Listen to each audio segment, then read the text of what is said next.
രാമ രാമ രാമ രാമ ലോകാഭിരാമ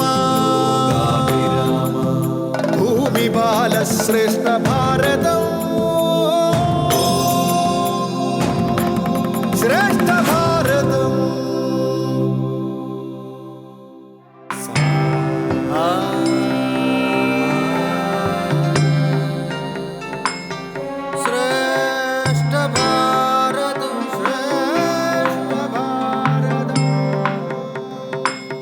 നമസ്കാരം. ശ്രേഷ്ഠ ഭാരതം റിയാലിറ്റി ഷോയിലേക്ക് എല്ലാ മാന്യ പ്രേക്ഷകർക്കും സ്വാഗതം. ഇന്നത്തെ എപ്പിസോഡിന് ഒരു പ്രത്യേകതയുണ്ട്. ഈ ഷോയിൽ നിന്നും 2 ടീമുകൾ പുറത്തു പോകുന്നു എന്നുള്ളതാണ് ഇന്നത്തെ പ്രത്യേകത. അതുകൂടി ഓർമ്മിപ്പിച്ചുകൊണ്ട് നമുക്ക് ഇന്നത്തെ എപ്പിസോഡ് ആരംഭിക്കാം. ആദ്യം ആചാര്യവന്ദനം. നമുക്ക് സ്വാഗതം ചെയ്യാം ഡോക്ടർ MG ശശിഭൂഷൺ സർ. സ്വാഗതം ചെയ്യുന്നു രാഹുൽ ഈശ്വർ. സ്വാഗതം ചെയ്യാം കാവാലം ശ്രീകുമാർ സർ. കഴിഞ്ഞ 4 ദിവസത്തെ മത്സരങ്ങളുടെ രത്നചുരുക്കം അത് കാണാൻ നിങ്ങൾക്കും കൗതുകമുണ്ടാകും. അതിലേക്ക് കടക്കാം. മുത്തശ്ശിയോട് ചോദിക്കാന്നുള്ളൊരു ഓപ്ഷൻ ഉണ്ട്. നിങ്ങൾ എടുക്കുന്നുണ്ടോ ഇല്ലേ? പെട്ടെന്ന് പറയണം, ടൈം പോയിക്കൊണ്ടിരിക്കുകയാണ്. വിവസ്വാന്റെ പുത്രൻ മനുവാണ് ആദ്യത്തെ അയോധ്യാധിപൻ. വിശ്വവിശ്രുതരായ അനേകം ഭൂപാലന്മാർ. 1-2 കാര്യങ്ങളിൽ കുറച്ച് ആ ചടുലത മൂവ്മെന്റിലൊക്കെ കുറെ കൂടെ ശ്രദ്ധിക്കാമെങ്കിൽ ഇതിനെക്കാട്ടി നന്നാവും. ജന്മമൃതി സുഖ ദുഃഖാദികളുണ്ട്. വ്യാഘ്രിയെ പോലെ ശരീരത്തെ ആക്രമിക്കുന്നത് ആരാണ് എന്നായിരുന്നു ചോദ്യം. ത്രാണനം ചെയ്യുന്നതാണ്. പുന്നാഗമാം നരകത്തിൽ നിന്നും ത്രാണനം ചെയ്യുന്നവനാണ് പുത്രൻ. പുത്രനോ പുത്രിയെന്നോ. ക്ഷത്രിയന്റെ ആയുധം വാക്കല്ല, ഇതാ ഈ വില്ല് കൈക്കൊള്ളൂ. അർണോജ സംഭവനാദി തൃണാന്തമാ. ചിരിച്ചു പറയണം. കഥയൊന്നും ഇവിടെ ഓർത്തു തന്നെയാണോ പറഞ്ഞത്? ഉത്തമപുത്രൻ.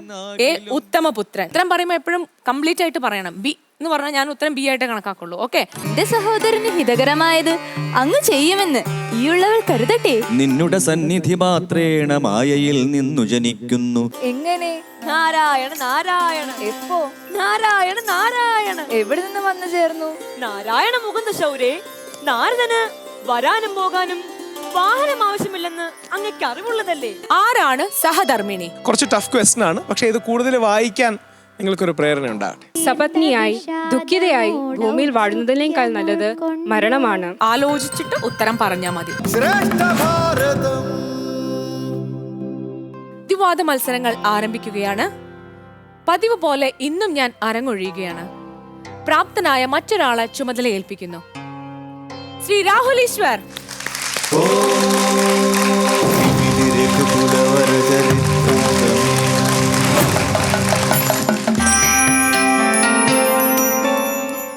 നമ്മുടെ ദ്വിവാദ മത്സരം ഇവിടെ ആരംഭിക്കുകയാണ്.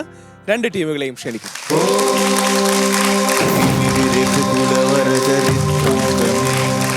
നിങ്ങളുടെ ഏതാ സ്കൂൾ ഏതൊക്കെയാ? TVM NNM HSS Maranalloor. പേരും? എൻ്റെ പേര് അർച്ചന. ഞാനിപ്പോൾ 10th സ്റ്റാൻഡേർഡിൽ പഠിക്കുന്നു. എൻ്റെ പേര് അർച്ചന. ഞാൻ 9th സ്റ്റാൻഡേർഡിൽ പഠിക്കുന്നു. ഓക്കെ. അപ്പൊ അർച്ചന സ്ക്വയർ ആണ് ഒരു സൈഡിൽ അല്ലേ? നിങ്ങളുടെ സ്കൂൾ പേര്? അമൃത വിദ്യാലയം കണ്ണൂർ. എൻ്റെ പേര് വൈഷ്ണവി പ്രതാപ്. എൻ്റെ പേര് അക്ഷത S ബാബു. ശരി, നിങ്ങളുടെ ടോപ്പിക് എന്താണ്? ഒരു രാജാവിനെ നിയമിക്കുമ്പോൾ ജനപ്രീതി നിർബന്ധമാണോ? ഈ പ്രജകൾക്കനുരാഗമവങ്കലുണ്ടെപ്പോഴുമേറ്റമതോർത്തു കണ്ടീലയോ. ഒരു രാജാവിനെ നിയമിക്കുമ്പോൾ ജനപ്രീതി നിർബന്ധമാണോ? ആരാ സ്റ്റാർട്ട് ചെയ്യാൻ ആഗ്രഹിക്കുന്നത്? ഞാൻ സ്റ്റാർട്ട് ചെയ്യാം. ഓക്കെ. ഒരു രാജാവിനെ നിയമിക്കുമ്പോൾ ജനപ്രീതി മാനദണ്ഡം തന്നെയാണ്. ഇവിടെ ശ്രീരാമന് വളരെയധികം നല്ല കാര്യങ്ങളുണ്ട്. ജനങ്ങൾക്ക് അദ്ദേഹത്തിനെ വളരെയധികം ഇഷ്ടമാണ്. ധർമ്മം പരിപാലിക്കുന്നതിനും ദണ്ഡനീതി പരിപാലിക്കുന്നതിനും എല്ലാറ്റിലും തന്നെ ശ്രീരാമൻ മുൻപന്തിയിൽ തന്നെയാണ്. ഒരു സന്ദർഭം ഞാനിവിടെ വിവരിക്കാം, ചെറിയ വാക്കുകളിൽ വിവരിക്കാം. ശ്രീരാമാഭിഷേക സമയത്ത് അതിൻ്റെ തലേന്നത്തെ ദിവസം അയോധ്യവാസികൾ രാത്രിയെ രാക്ഷസിയോടുപമിക്കുന്നു. ശ്രീരാമനെ അവർക്ക് വളരെയധികം ഇഷ്ടമായതിനാൽ അടുത്ത ദിവസം ഈ രാത്രിയാകുന്ന രാക്ഷസി പോകുന്നില്ലല്ലോ എന്ന് അവർ നിരവധി തവണ പറയുന്നു. ഇത് അവർക്ക് ശ്രീരാമനോടുള്ള സ്നേഹത്തെ കാണിക്കുന്നു. ശരി, വൈഷ്ണവിയുടെ നിലപാടുകൾ കേട്ടല്ലോ. ജനപ്രിയം ഒരു വലിയ മാനദണ്ഡമാണ്. ജനപ്രിയമാണ് മാനദണ്ഡം. അതുകൊണ്ടാണ് രാത്രിയെ രാക്ഷസിയോട് വരെ ഉപമിക്കുന്നത്. എന്താണ് മറുവാദം, എതിർവാദം? എൻ്റെ എതിർവാദം എന്ന് വെച്ചാൽ ദശരഥന് 4 പുത്രന്മാരും ഈക്വലായിരുന്നു. അവർ സമന്മാരായിട്ടാണ് കണ്ടിരുന്നത്. ദശരഥൻ തൻ്റെ പുത്രന്മാരെ തൻ്റെ വിക്രമമേറിയ പാദങ്ങളായും കരങ്ങളായും കണ്ടിരുന്നത്. അതിൽ വെച്ച് ഒരിക്കലും ജനപ്രിയം ഒരു മാനദണ്ഡമായി സ്വീകരിക്കാൻ സാധിക്കുകയില്ല. കാരണം ഒരു രാജാവാവുന്നത് ജനപ്രിയം അത്ര ഒന്നും മാനദണ്ഡമല്ല. നല്ല ശരീരബലവും മനക്കരുത്തുമാണ് ഒരു രാജ്യം മുന്നോട്ട് കൊണ്ടുപോകാനായിട്ട് അത്യന്താപേക്ഷിതമായ ഘടകം. ജനപ്രിയം അതിൽ ഒരിക്കലും നമുക്കൊരു മാനദണ്ഡമായി സ്വീകരിക്കാൻ സാധിക്കുന്നതല്ല. നല്ല ശരീരബലം മൽപ്പിടുത്തക്കാരനും മല്ലയുദ്ധക്കാരനും അല്ലേ വേണ്ടത്? രാജാവിന് പ്രജാ താല്പര്യവും പ്രജകളുടെ താല്പര്യവും അല്ലേ വേണ്ടത്? ആണ്, പക്ഷേ ഒരിക്കലും ജനപ്രിയത്വം സ്വീകരിക്കാൻ സാധിക്കുകയില്ല. കാരണം ഇക്ഷ്വാകു മുതൽ അജന്റെ വംശം വരെ എടുത്ത് നോക്കുകയാണെങ്കിൽ എല്ലാവരും മൂത്ത പുത്രന്മാർ തന്നെയായിരുന്നു. അവർ ജനപ്രീതി ഉണ്ടായിരുന്നെന്ന് ആരും നോക്കുന്നില്ല. ഒരു രാജാവെന്ന് വെച്ചാൽ ജനങ്ങളുടെ താല്പര്യങ്ങൾക്കനുസരിച്ച് പ്രവർത്തിക്കുന്നവനായിരിക്കണം. ശ്രീരാമൻ എല്ലാം കൊണ്ടും അദ്ദേഹത്തിന് എല്ലാം ചെയ്യാൻ സാധിക്കും. ജനങ്ങൾക്ക് വേണ്ടി എല്ലാം ചെയ്യാൻ സാധിക്കും. അല്ല, ഒരു രാജാവെന്നാൽ ജനങ്ങളുടെ ക്ഷേമം അന്വേഷിക്കുന്നവനെന്നാണ്. പക്ഷേ രാജനീതി അതും പരിപാലിച്ചു പോകേണ്ട ഒന്നാണ്. രാജനീതി ജനപ്രിയത്വം തന്നെയല്ലേ? അല്ല, സ്ഥാനം അത് തന്നെയാണ് രാജനീതി, രാജധർമ്മം. ഓക്കെ, ധർമ്മമാണ് പ്രധാനമെന്നാണ്. നമുക്ക് ബാക്കി രണ്ടുപേരുടെയും വാദഗതികൾ കൂടെ കേൾക്കാം. ഈ വസ്തുവും തുടങ്ങാം. ജനപ്രിയം രാജ്യാവകാശത്തിന് മാനദണ്ഡമാണോ? ആണ്. ജനപ്രിയം അതിന് തീർച്ചയായും ഒരു മാനദണ്ഡമാണ്. കാരണം രാജ്യം ഭരിക്കണമെങ്കിൽ പ്രജകളുടെ കൂടെ സ്നേഹം നമ്മൾ അന്വേഷിക്കണം. അല്ലാതെ വെറും ഒരു മനക്കരുത്തും ബലവും മാത്രം പോരാ നമുക്ക് ഒരു രാജ്യം നീതിയോടെ നടത്തിക്കൊണ്ട്. ഇതാണോ മുഖ്യ മാനദണ്ഡം? അതാണ് വാദം അല്ലെങ്കിൽ ചോദ്യം.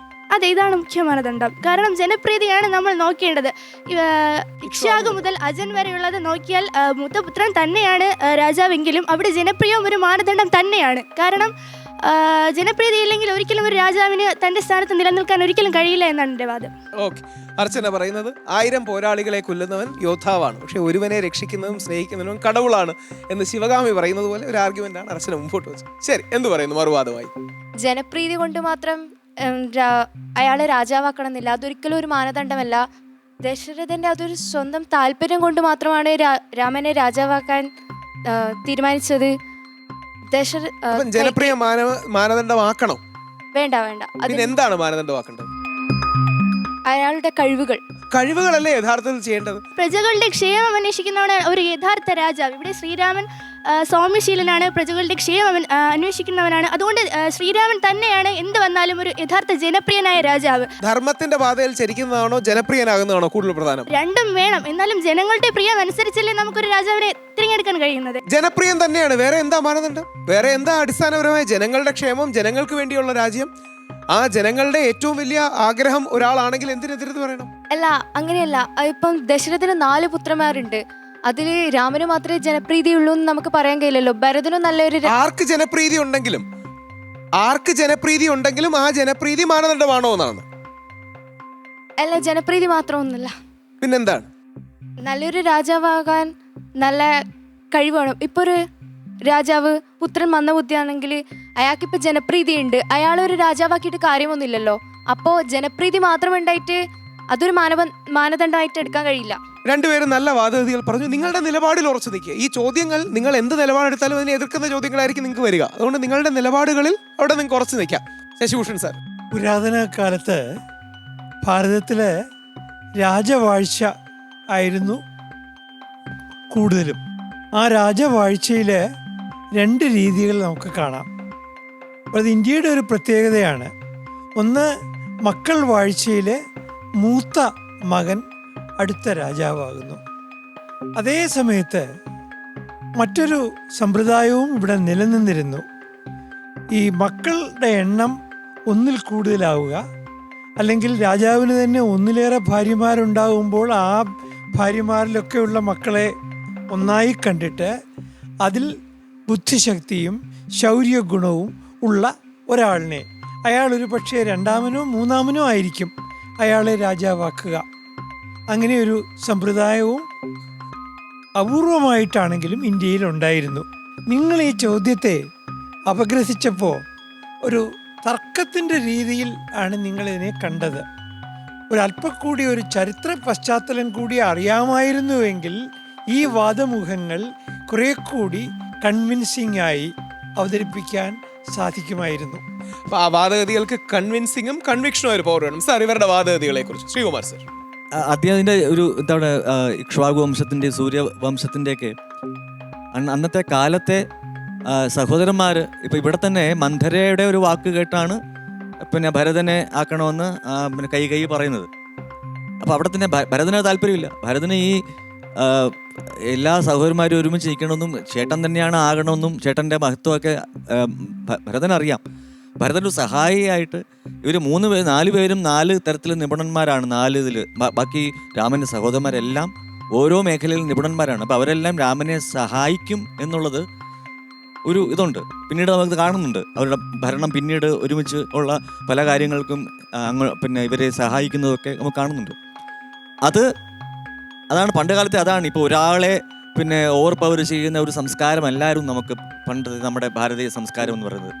മറ്റുള്ള പിന്നീട് നമ്മൾ കണ്ടിട്ടുള്ള മുഗൾമാരുടെയൊക്കെ ഉള്ള ഒരു സംസ്കാരമല്ല ഭാരതീയരുടെ എന്നുള്ളത് കൊണ്ട് നമ്മൾ ആ ഒരു ബാക്ക്ഗ്രൗണ്ടിൽ വേണം നമ്മുടെ ഈ വാദഗതികളൊക്കെ എതിർവാദമുഖങ്ങളൊക്കെ അതിൻ്റെ ബേസിസിലായിരിക്കണമെന്നാണ് എനിക്ക് തോന്നുന്നത്. അപ്പം രണ്ടുപേർക്കും 2 ടീമിനും അഭിനന്ദനങ്ങൾ. All the best.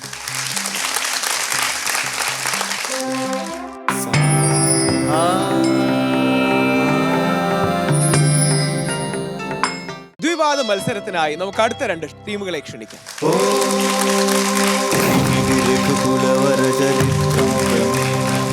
നിങ്ങളെ പരിചയപ്പെടാം. നിങ്ങളുടെ സ്കൂള്, നിങ്ങളുടെ പേര്. ആതിര, സരസ്വതി വിദ്യാനികേതൻ, കൊച്ചി. ഓക്കെ. ഉമാദേവി, സരസ്വതി വിദ്യാനികേതൻ. ഓക്കെ, ശരി. നിങ്ങളുടെ പേര്? അശ്വതി, ചിന്മയ വിദ്യാലയ, കൊല്ലം. ഇന്ദുഭ സന്തോഷ്, ചിന്മയ വിദ്യാലയ, കൊല്ലം. എന്താ നിങ്ങളുടെ വിഷയം? 2 വരം തരാം നീ എന്നെ രക്ഷിച്ചു കൊണ്ടതു മൂലം വരിച്ചു കൊണ്ടാലും നീ. വരാഭ്യർത്ഥന മാനിച്ച് ശ്രീരാമനെ ദശരഥൻ വനത്തിലേക്ക് അയച്ചത് ശരിയോ തെറ്റോ? Excellent topic. ശരി, നിങ്ങളുടെ നിലപാടുകൾ എന്തൊക്കെയാണ്? ശരിയാണ് നിലപാടുള്ള ആളാണ്.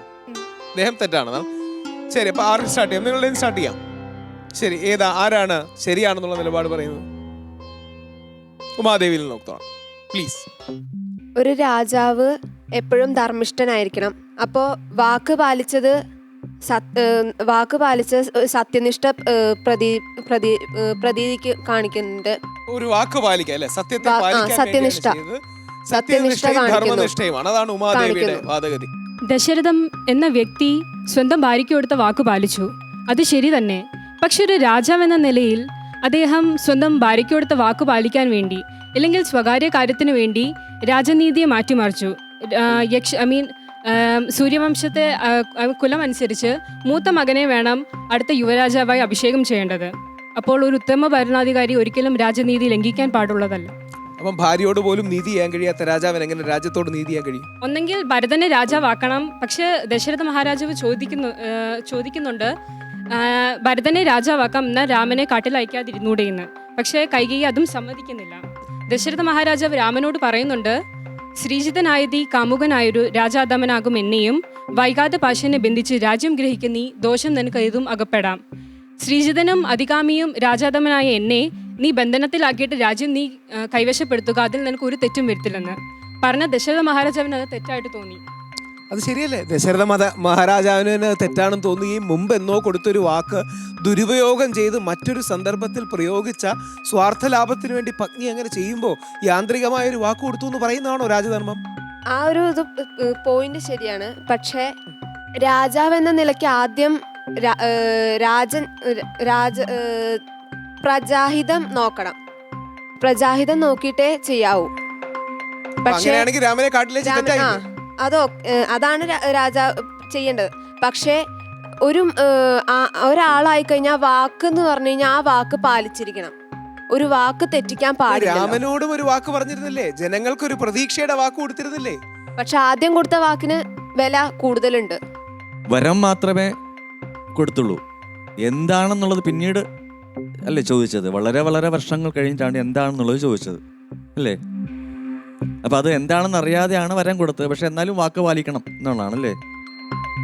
വാക്ക് കൊടുത്താൽ വാക്ക് പാലിച്ചിരിക്കണമല്ലോ. അപ്പൊ ശ്രീരാമന് കൊടുത്ത വാക്കോ?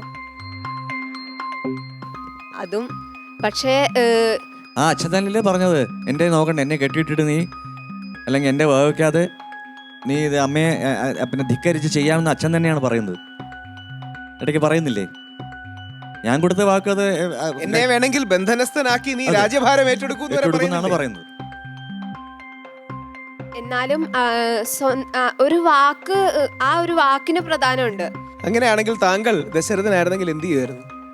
ഞാൻ ദശരഥനായിരുന്നെങ്കിൽ അത് രാമനെ കാട്ടിൽ അയക്കത്തില്ലായിരുന്നു. കാരണം എനിക്കത് ശരിയാണെന്ന് തോന്നി. ഞാൻ ഒരു രാജാവ് എന്ന നിലയിൽ ഞാൻ പ്രജകളുടെ ഇഷ്ടമാണോ നോക്കേണ്ടത്. അപ്പം പ്രജകൾക്ക് പറയുന്നുണ്ട്, രാത്രിയാം രാക്ഷസി പോകുന്നതില്ലെന്നു ചീർത്ത വിഷാദമോട് ഔത്സുഖ്യം ഉൾക്കൊണ്ടു മാർത്താണ്ഡദേവനെ കാണാനും നോക്കിയും പാർത്തു പാർത്ത് ആനന്ദ പൂർണ്ണാമൃതാബ്ദിയിൽ വീണു മുഴുകിയും പിന്നെയും മുഴുകിയും വാണിയിരുന്നാർ പുരവാസികളാതരാൽ. ഇത് അയോധ്യ നഗരത്തിലെ പ്രജകളുടെ ഈ വികാരമല്ല യോജിക്കുന്നു. വേണ്ട, ദശരഥനാകണ്ട. നാളെ താങ്കൾ ശ്രീരാമനായിരുന്നെങ്കിൽ എന്ത് ചെയ്യുമായിരുന്നു? അച്ഛനെ കെട്ടിയിട്ട് രാജ്യഭാരം ഏറ്റെടുക്കുമായിരുന്നു. പിന്നെ ശ്രീരാമനും ഔറംഗസേബും തമ്മിൽ എന്താ വ്യത്യാസം? അല്ലെങ്കിൽ ശ്രീരാമനും ആധുനിക കാലത്തെ തെറ്റായ അധികാര ഭ്രമത്തിലുള്ള ആൾക്കാർ തമ്മിൽ എന്താ വ്യത്യാസം?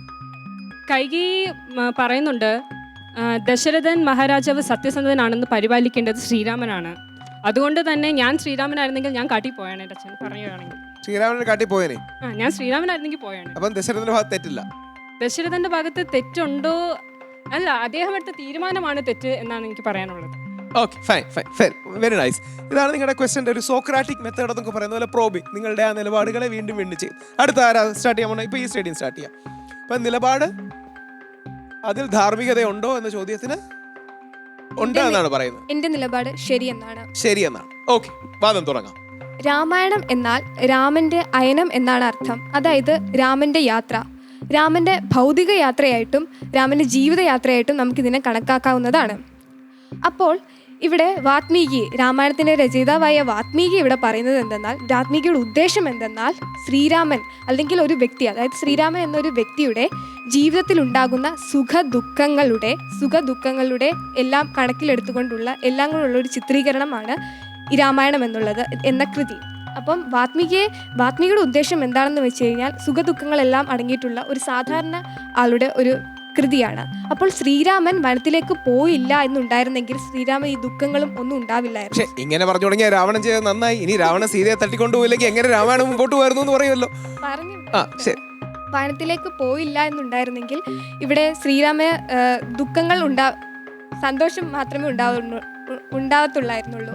അതുകൊണ്ട് ഇവിടെ വാത്മീകിയുടെ ഉദ്ദേശം നടപ്പിലാവണമെങ്കിൽ ശ്രീരാമൻ വനത്തിലേക്ക് പോയേ വേണ്ടുള്ളൂ. പിന്നെ ഉള്ളത് എന്താന്ന് വെച്ചാൽ, ധർമ്മ സംസ്ഥാപനാർത്ഥായ സംഭവാമി യുഗേ യുഗേ എന്ന് ഭഗവാൻ പറയുന്നുണ്ട്. രാമന്റെ കർത്തവ്യം എന്താ, രാമന്റെ അവതാര ലക്ഷ്യം എന്തെന്നാൽ രാവണ നിഗ്രഹമാണ്. നമ്മുടെ ചോദ്യം വളരെ സ്പെസിഫിക് ആണ്.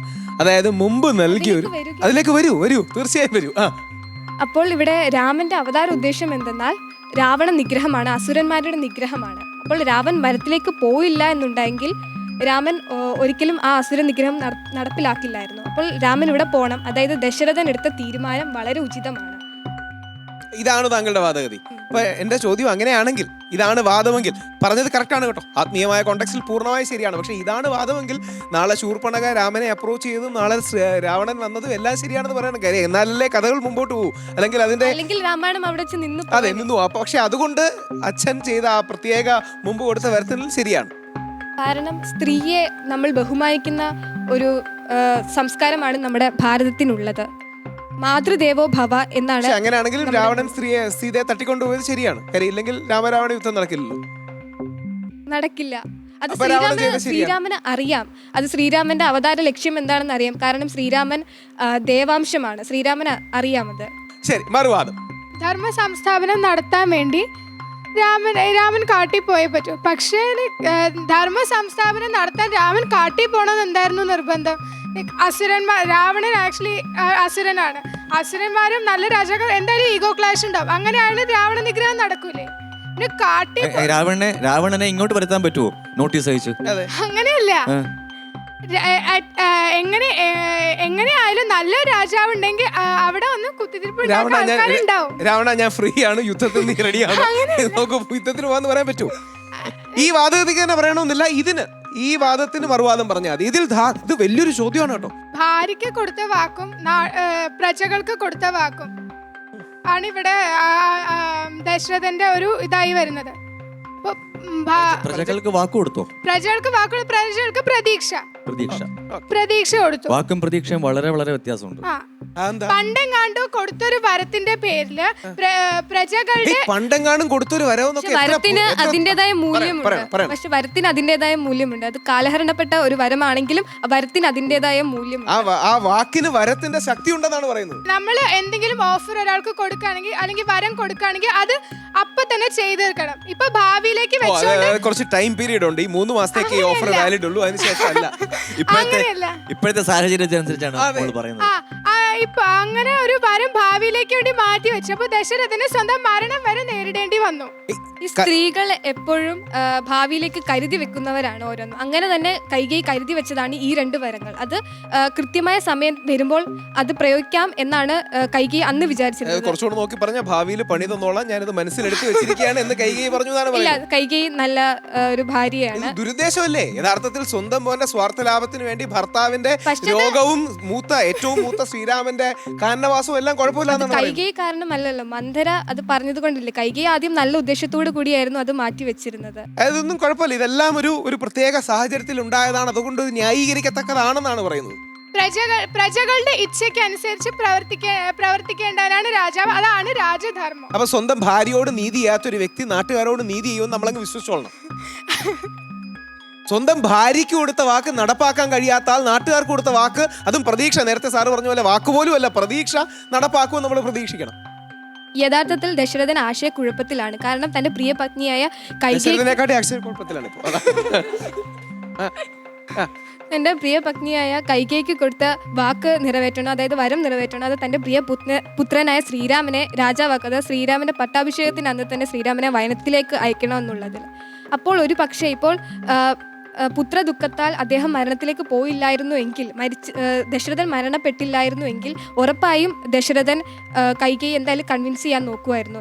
കാര്യങ്ങൾ പറഞ്ഞ് മനസ്സിലാക്കാൻ നോക്കുകയായിരുന്നെങ്കിൽ ഇവിടെ രാമൻ വനത്തിലേക്ക് പോവില്ലായിരുന്നു. അതുകൊണ്ട് തന്നെ ഈ രാവണ നിഗ്രഹം നടക്കില്ലായിരുന്നു. എല്ലാം ഈ രാവണ നിഗ്രഹത്തിന് വേണ്ടി ചെയ്യുന്നതാണ്, അതുകൊണ്ട് എന്ത് ന്യായീകരിക്കാന്നുള്ളതാണ് അല്ലേ? ശരി, ഇവരുടെ വാദഗതികളെ നമുക്ക് എങ്ങനെ വിലയിരുത്താം? ശ്രീകുമാർ സാറിന് തുടങ്ങാം. കുറെ കഴിയുമ്പോൾ നമുക്കത് എവിടെ ആരൊക്കെ എന്തൊക്കെയാണ് പറയുന്നത്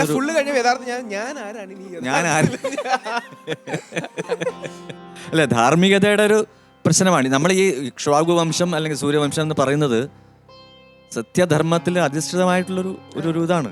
ഇവരുടെ ഈ വാദഗതികളെ കൂടെ നോക്കിയാലേ സാർ, ഇവരുടെ ഒരു വാദിക്കുന്ന രീതിയും കൂടെ പറഞ്ഞാൽ ഇവർക്കും ഒരു ഫീഡ്ബാക്ക് ആവുമായിരുന്നു. അതായത് ഇവരുടെ ഈ എപ്പോഴും ഈ നെഗറ്റീവിന് വാദിക്കുന്നതിന് അവർക്ക് വളരെയധികം എന്താ പറയണ്ട, വാചാലത ഇല്ലാണ്ട് അവർക്ക് രക്ഷപ്പെടാൻ പറ്റില്ല. ഇതിൻ്റെ പോയിന്റ്സും ഒക്കെ പറഞ്ഞ് നെഗറ്റീവ് നിൽക്കുന്നവർ എപ്പോഴും ഒരു ബാക്ക് ഫുട്ടാണ് അവർക്ക്. അതിനെ അതിജീവിക്കാനുള്ള കഴിവ് വേണം. അതാണ് ഇവിടെ കുറച്ച് ലാക്കിംഗ് ആയിട്ടുള്ളത്. അതാണ് എൻ്റെ ഒരു ഇവരുടെ ഈ ടീം ബേസ്ഡ് ആയിട്ട് നമുക്കൊന്ന് ഇവാലുവേറ്റ് ചെയ്താൽ. വാദപ്രതിവാദമൊക്കെ നടത്തി, പക്ഷെ കൃത്യമായിട്ട് ആ പോയിന്റ് അപഗ്രഥിക്കുന്നതിൽ ഒരു പരിചയക്കുറവ് കൊണ്ടായിരിക്കണം വീഴ്ച വന്നു എന്ന് പറയേണ്ടി വരും. ദശരഥൻ രാജാവെന്ന നിലയിലും കൈകേയിയുടെ മുമ്പിൽ പരാജയപ്പെട്ടു, ഭർത്താവെന്ന നിലയിലും പരാജയപ്പെട്ടു. ആ പരാജയത്തിൻ്റെ കാരണങ്ങളായിരുന്നു നിങ്ങൾ വാദപ്രതിവാദത്തിൽ കൃത്യമായി അപഗ്രഥിക്കേണ്ടത്. പക്ഷെ ഇതൊരു വലിയ പാഠമാകട്ടെ.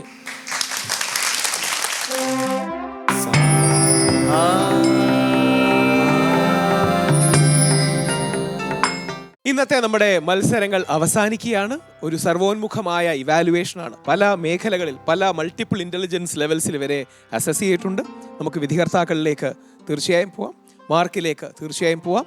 ആദ്യം പങ്കെടുത്ത അമൃത വിദ്യാലയം Kannur, DVM NNM higher secondary school Maranalloor, ഇവരുടെ മാർക്കിലേക്കാണ്. ശ്രീകുമാർ സർ. അമൃത വിദ്യാലയത്തിൻ്റെയും മാറനല്ലൂർ സ്കൂളിൻ്റെയും ടോട്ടൽ മാർക്സാണ് ഇനി 4 റൗണ്ടിലുള്ള. അതിൽ അമൃത വിദ്യാലയം 96 മാർക്ക്, മാറനല്ലൂർ സ്കൂള് 100 മാർക്ക്.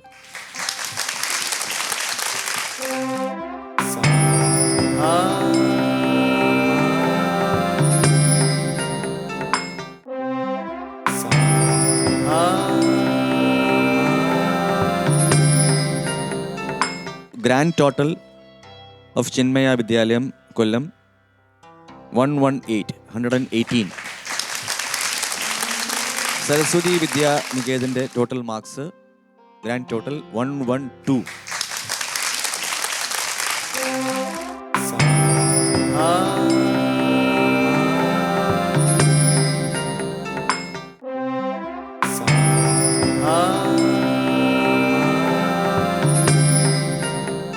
വെളിയിൽ പോകുന്ന 2 ടീംസ് സരസ്വതി വിദ്യാ നികേതനും അമൃത വിദ്യാലയം കണ്ണൂരുമാണ്.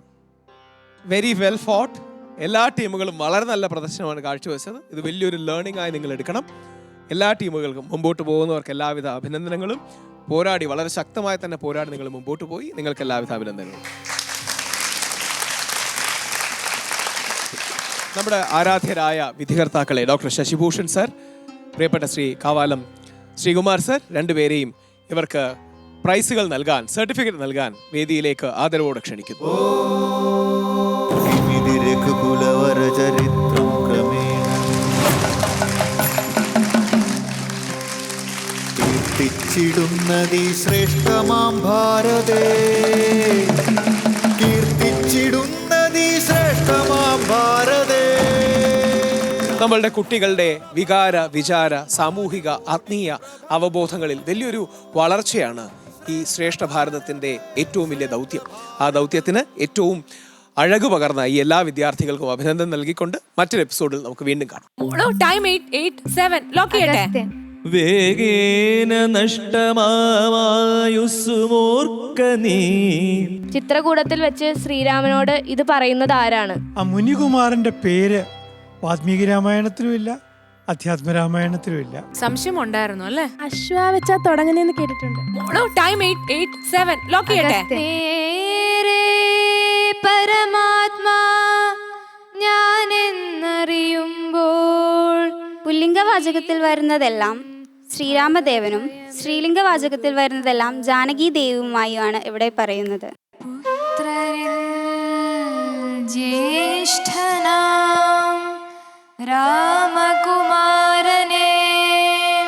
എന്റെ ശ്രീബന്ധപുത്രൻ ശ്രീരാമനെ ഞാൻ അറിയുന്നത് പോലെ തന്നെ അങ്ങും അറിയുന്നു. പ്രജാഭിവൃത്തിയിൽ തൽപരനാണവൻ. പറഞ്ഞ ഉത്തരം ശരിയാണെന്ന് തോന്നുന്നുണ്ടോ? Costume courtesy for Nitya Das Ethnic Weaves. Accessories for Nitya Das Alfonsa.